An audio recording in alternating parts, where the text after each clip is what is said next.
You're being sued in a county you don't live in for matters that don't pertain to you in a case that you had nothing to do with. What do you do? Hi, my name is Ryan Canonia. I'm an attorney with the Worth Law Office here in Tahlequah. And one thing that comes up now, in cases there's defenses to a lawsuit, but there's this other thing called jurisdiction. And jurisdiction is the power of whatever court you're in to have authority over you. Now, we've all heard some of the issues surrounding a lot of the Native Americans in Oklahoma with the McGirt ruling, and Eastern Oklahoma, the 5 tribes having reservations, and whether or not the state can charge people in state court that are of Native ancestry.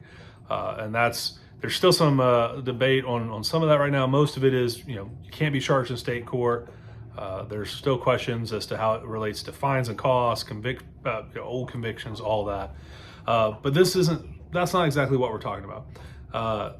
That deals with jurisdiction, the power of state courts to have authority over Native American defendants in criminal cases. The same kind of concept goes through the entire court system, in that a court has to have the legal authority to drag you in front of it and hold you either accountable or to do cases where you have liability, civil, criminal, any of these type of things. You have to be able to have jurisdiction the court has to be able to have jurisdiction over you. Now, let's say a court doesn't have jurisdiction.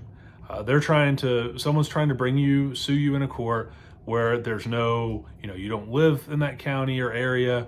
That court, whatever reason, there's a whole bunch of reasons a court wouldn't have jurisdiction over you. Let's say one of those applied. If you show up and give the court any authority, a lot of times that waives any argument you have that they don't have jurisdiction. So for example, if you show up to court and the court wants to continue it, let's say someone needs a continuance and you say, oh, I don't mind, I don't object to that. Well, by doing that, you're basically saying the court has the authority to continue the matter and to hold you there to be present or not present.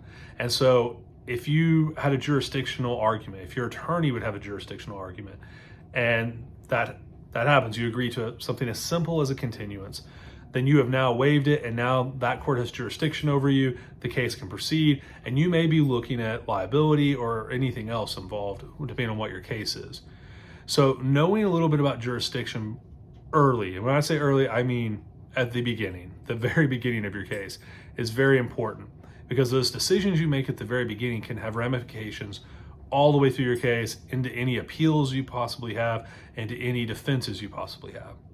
If you have any questions about this, if you think something doesn't really smell right about a case you're being drug into, then please give us a call, go on tahlequahattorney.com, shoot us a web form, let us know, maybe we can help.